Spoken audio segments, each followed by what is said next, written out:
Matt Hancock is questioned by MPs, getting a chance to answer the accusations made against him by Dominic Cummings.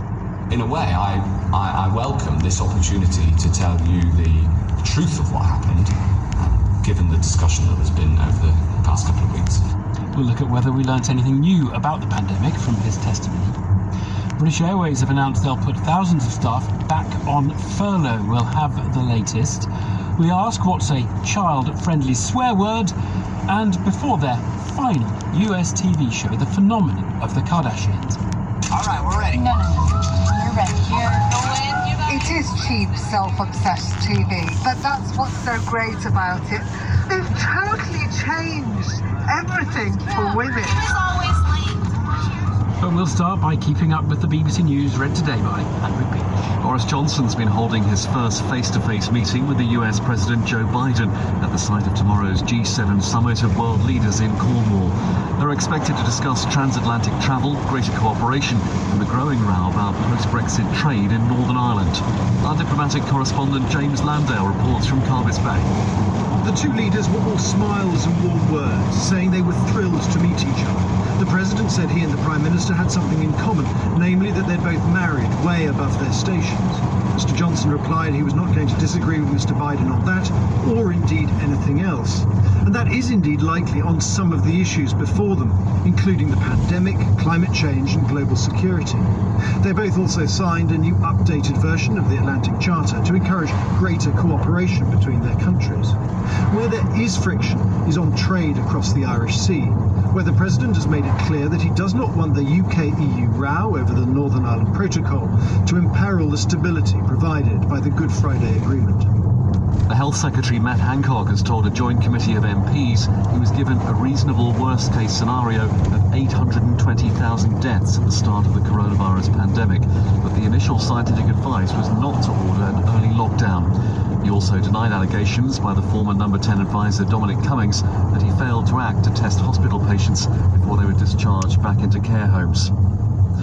A BBC investigation has revealed at least 13,000 sex offences a year between under 18s have been reported to police in England and Wales, and around 1,000 on school premises.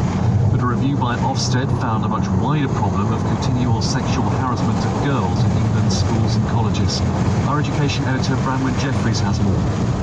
Only the most serious allegations of sex offences between under 18s, sexual harassment, assaults or rape tend to reach the police. There were 13,000 such allegations a year between 2018 and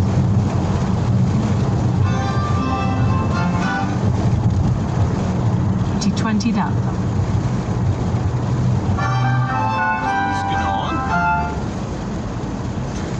In most recent years.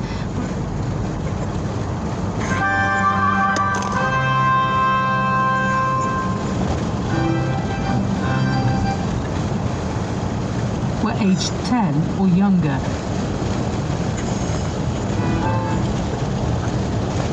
Filtering down into primary schools. An inquest jury has concluded that the Fishmongers Hall attacker was lawfully killed by armed police on London Bridge.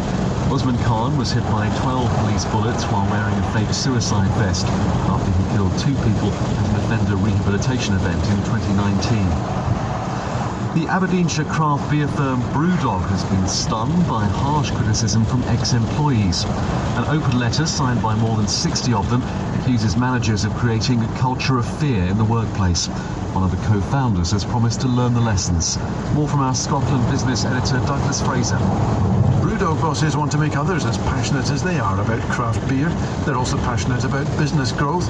After 14 years, they have 4 breweries, 100 pubs worldwide, beer-themed hotels, and an army of shareholders. But this open letter says that growth has been bruising for some. It says company PR was a sham, it really lived up to its values, and staff were left burned out, afraid, and miserable. On Twitter, the co-founder James Watt said others were more positive, but rather than contest the claims, he said Brewdog would listen, learn and act to do better. And he said, most of all, right now, I'm sorry. A woman who lost her job as a researcher after saying people can't change their biological sex has won an appeal against an employment tribunal decision. Maya Forstater lost her original case in 2019 when the judge said her approach was not worthy of respect in a democratic society. The appeal found the original tribunal had erred in law. Thanks, Andrew. Well, two leaders, not quite as chalk and cheese as Theresa May and President Trump, but nevertheless very different in style.